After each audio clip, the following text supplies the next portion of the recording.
guess. Troublmaker here. This is probably going to be the last in the series, and if it's not the last in the series, it'll be the last in the series where I am the protagonist. If I find good cheeses, I will definitely catch them, but this will definitely be the last one that I will be working on. Big part of this is that I started doing these cheeses because I, for whatever reason, was dropped from Masters to Platinum. And I've been kind of pushing my way back up, and I'm finally back to where I was. And it's not that I'll never cheese, it's just that, you know, winning entirely based on cheese will never happen again. And this guy is in fact a high diamond player who states he is streaming, and his name is LOL Slayer's Boxer. So what am I going to do? I'm going to do a command center first, then I'm going to do 6 barracks. Now this build was featured on day 9 very, very recently. I've been doing it well before that though. This is not a new build. I saw this first about 6 to 7 months ago at the GSL. I believe it was actually... who did this build? It's not Maka. It might have been MVP who did this, maybe.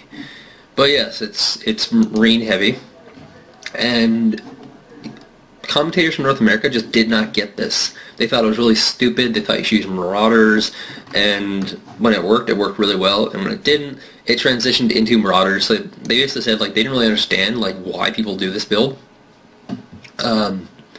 So yeah. Going into the base, look at my vision. What do I see? I see gateway, pylon, gas. This first scout is really important because it tells me he's not going to two-gate me, right? He can't two-gate if he gets the gas. Well, he can, but it's really delayed, not as good. So, pretty safe to put down the command center. Now I got 2 command centers, that's pretty good. What else about this build? Yeah, Day 9 recently featured it, which it was kind of ironic because Day 9, in one of his first dailies, actually stated that Zergs should lose rather than cheese.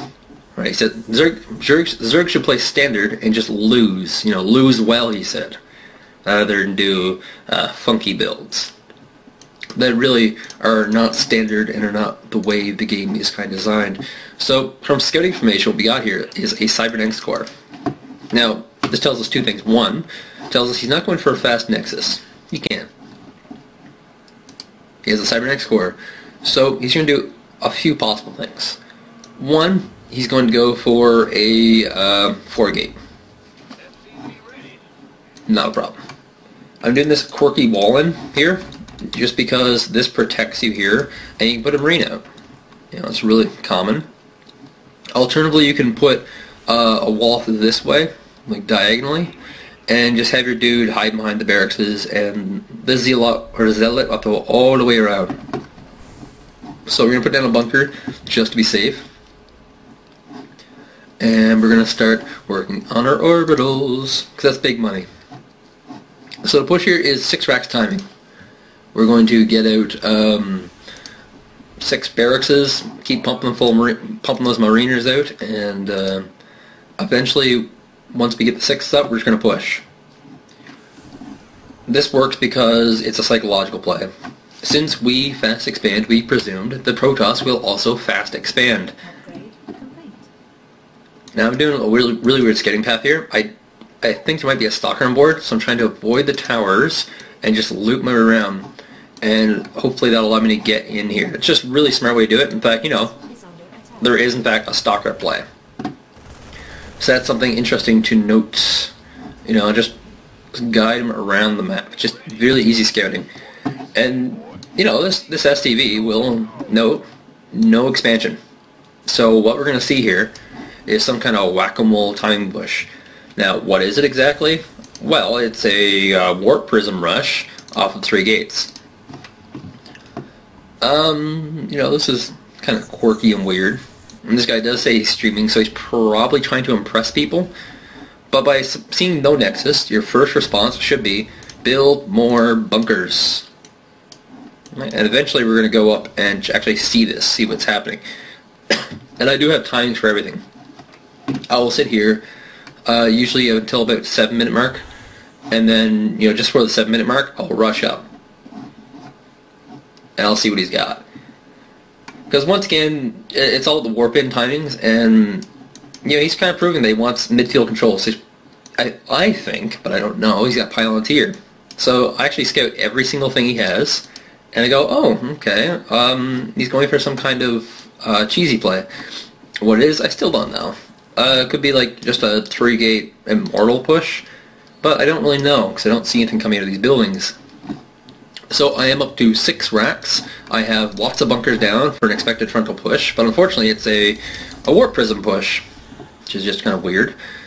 Lots of SCVs up here to get. Lots of SCVs, not so many down here. I've already started kind of a transfer, so that's good on my part. And here it comes. Now, first thing I do is pull my SCVs away, and you have 2 choices. You can use your SCVs up here, and run from there, or you can push with them to clean this up. Now, the reason this is kind of weird, you know, why would you sacrifice your SCVs when you don't have to? It's to keep the timing of your main push intact. So basically, like, he's not going to get a lot of marine kills here. He's going to have a couple, not many. Definitely not as crippling as it will be. Should be. I'd be able to clean this up regardless, but I don't want to ruin my timing. Looking at the units tab, he has done quite a number. I'm down to 15. He has almost double the supply count, but army count, I have 22 to nothing. He has no units. And I scout that he has in fact expanded. And he has gone for Twilight Council Tech. Did I see that? I think I might have. No, I did not see that. Oh well. So yeah, things are going pretty well. The fact that he expanded means that I can just push right now. If you spend 400 minerals on a Nexus, that means you have 400 minerals of not big, powerful units. And it also means that you're forced to make these crappy sentries, which don't do a lot of DPS, and here's an immortal which doesn't do a lot of DPS, like it does a whole sting and 20 damage versus marines. That's painful. Means it's going to like require 3 shots to kill a thing. So we're going to produce off 6 barracks at once, and we're supply blocked. Uh-oh. Good idea here, right off the bat. Get down to gas and transition into reactors and tech labs. It'll do very, very well. So I'm going up the ramp, and we get the force fields. He does. Does it matter? No, it doesn't matter. He doesn't have enough here to actually win. You know, this kind of marine push is very, very good. It's really easy to defend a lot of stuff. You know, I did lose a little bit of workers there, but I won the match. This is definitely a cheese worth considering if you're looking into being a High Masters play. The APM required for this is mid-level-ish, you know, not entirely high. So this is part 1, where I do the 15 command center push, and next I'll be showing off basically a 5-rex on Protoss that works only on one map. Alright. Alright, so this is Metalopolis. Our guinea pig Protoss today will be time, or right now will be time, and I am the Troublemaker. So Metalopolis is a little bit weird. There's a few things to consider about this map. First, Protosses like to use Stalkers and Void Rays.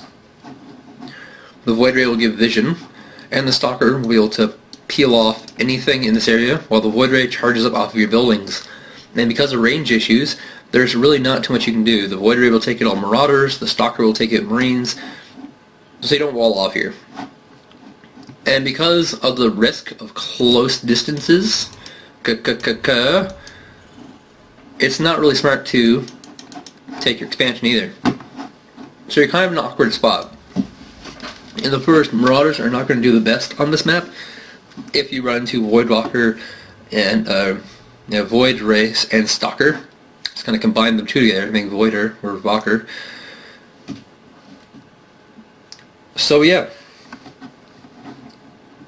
this is not the map for a 15 command center cheese. However, what it is a map for is 5-rex Marines. So when we scout up here and we see this pro coming out here, first thing I do is crisscross across the map, because I know he's there now. He's moving diagonally, and most people send their probe scout after they make their pylon, so I know he's here. When you're a Protoss and you see that he has no gas, and he in fact selected both gas, and is like, oh, he's got no gas here, look at that. What you know right off the bat is that this will not be a Marauder play. Can't be. What is more likely to happen is a barracks play. So that's something to consider here. When I scout him, I see gas, I see gateway, I see all the standard stuff, normal stuff from a Protoss. Protosses like to do this, especially on this map. Find place in this area here. It's always going to be here or somewhere around like here, and they'll put a proxy pylon there. And right here is just out of tower range, and right here is out of normal scouting range. So this one is a lot faster paced to build. We're going to speed this up quite a bit. I do have the Marine scouting for the proxy, and I don't see it. I miss it. Because I'm looking for up here. I'm not looking down here yet. And we do have a Zealot on the tower and a Stalker. So I have a lot of Marines already. This is a shit ton of Marines. And we're into the heat of the action. My scouting SV came around the back, laid down a bunker. The bunker has two purposes. One, it distracts the enemy, and two, if it gets built, it gives me a foothold. This Protoss is kind of in trouble. I'm picking up pylons right now because, well, they're kind of easy targets. They go down really fast. And if they supply block him, which they won't, but they can. If they do, though, that's huge. So he's just trying to pick in. A lot of Protosses have this arrogance with them where they think that just because they have Stalkers and you have Marines that they can micro against you and win. Like, it's supreme arrogance. So this Nexus will in fact go down, but he's loading up on a 4-gate, and 4-gate actually beats this build. Oops. It's okay though, because after knocking his expansion, I have taken my own expansion. So now we've taken the expansion, we are on the fact returning home. Gotta be careful though, you don't want to lose all your Marines. And you'll have to kind of like rush in and fight him. The thing is, Marines are really high DPS, and for him to keep doing this is kind of ridiculous. Every time my Marines take a hit, they drop one of these guys at half health. Every time they do a hit, it kills a Marine. What's the difference? A Stalker costs twice or 3 times as much as a Marine, and that's not good. You can see here he's actually timed to take another expansion. This, despite not having an army. So I go right for his base. I'm going to kill some probes off, whatever. Income's like looking pretty good in my favor right now. Especially considering that I have the Z expansion, I have the Raxes, and I'm good to kind of just kill off all of these Stalkers. Oops, all the Stalkers are dead. Now he has all his probes not mining, he has 2 Stalkers, he's got a base coming. This is not the best guy to be playing this against, absolutely, but, when you get to higher levels of play, it becomes too common for Protosses to just expand. Like, every single person in the game, when they get to high level, they think, free expansion is mine, no matter what. So, I have added on another Rex. I have the command center. And I'm moving out again. Why? Because he has another expansion coming up. When the Protoss expands, he can't all-in you. The bunker is for after I do the push. Because after I kill that command center, after I kill that Nexus, yeah, he's going to be mad. He's probably going to all-in me. So you build up this bunker in anticipation of what you're going to do right here. Sounds kind of weird, but it actually works. He's 400 minerals behind in army. Actually, probably more than that because of just how much stuff I have. This is a good time to get the double gases, and because there's not much you can do right now. You're not really in a position where you're being pressured too heavily. Just try to snipe whatever probes I can. Leave no probes behind, I say. He still has his proxy pylons in play, both of them. Well, more of them. And now I'm going to run away. I'm going to retreat. This has been a very successful cheese. So now he is scoping out what I have, and he's like, oh no, no, no, he has an expansion, no! Oh. So now he's going to try and warp in some units here. He's going to try and all-in me. So you gotta get these mariners down here very quickly. This is basically his attempt to try and get back. I am laying down 4 gases. This is how arrogant I am right now. I don't know where they're going. They gotta go home. And these guys gotta go home. This is the point in the game where it's like, you have one, but you can still lose. And this happens to a lot of protosses, especially around warp cycles. So what'll basically happen is, like, you'll have a big food encounter, and on top will be the Terran. But the Protoss can quickly warp in units, and you can't build them as fast, and then you have this massive problem. So to combat this, what you kind of do is just have a lot of Raxes. And maybe sacrifice a little bit. If you expand too much, this is what's gonna. It will happen like that. I have 2 armies right now, and I have no intentions of what damage I'm going to do here. These are kind of just moved in because I can, really. You know, if I get a few stalkers, that's great. If I don't, that's terrible. But whatever. The thing is, my supply lead is so big that I can risk using these Marines. It also gives me an opportunity to see what he's doing. You know, I notice he has a robotics facility now. That's interesting. I notice he has a forge, so maybe he's going to try and expand again, and this time just forge it up. And it looks like my frames are dropping. That's not good. So army size, still quite good. Teching, a little bit. I got reactors up. Not really using them. Got lots of money to spend. Mostly because I was making reactors. Yeah, I don't think I've ever run on gas yet either. Well, actually I do. So it won't be long before I get my double ups, or not double ups, but just like stim and comet shields. And stim and comet shields is a good way to end the game. So, adding in another bunker. Because what's he going to do? He's going to rush in, and I saw the sentries, I saw there's like a bunch of them. Force field, force field, force field, force field, force field, you can't repair it. So just add in another bunker, and he can't do that. And he knows this, he knows it, he's running away. Another proxy pylon coming up. Running away tells me he's going to expand. He sees me turtling, he should expand. These are all inferences. I don't actually know that he's expanded, but I can guess. I can do a very, very good guess.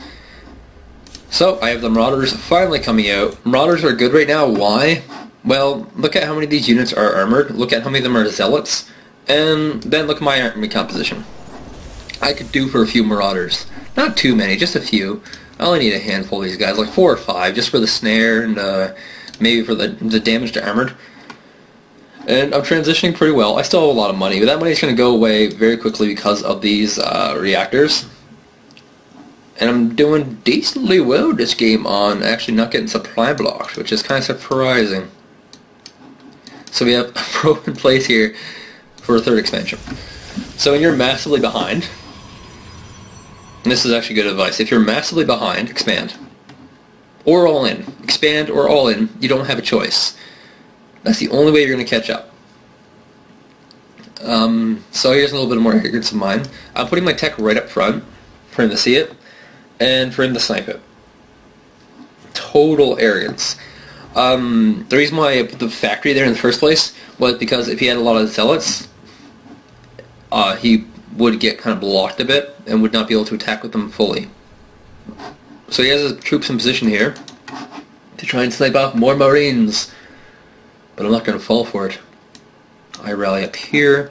You'll notice like there's a natural concave that forms. When you take the tower and you come down, you form this way, you get the natural concave, which works really, really well. If he had his army here, they get squashed by this great concave, which just naturally forms from this. So now he's kind of screwed. I do have stims. I have a lot of units. And what does he have? He has, like, well, a bunch of honky-dory sentries, and you know, he's a stalker and a bunch of zealots. Stims up, and that's game. So, yeah, those are 2 different rain pushes you can use against Protosses. They both work very, very well. I would suggest the the command center first on pretty much any map but Metalopolis, and I would suggest this one on Metalopolis. So thank you guys for being proud patrons of the How to Cheese Well series, and I'll see you guys next time.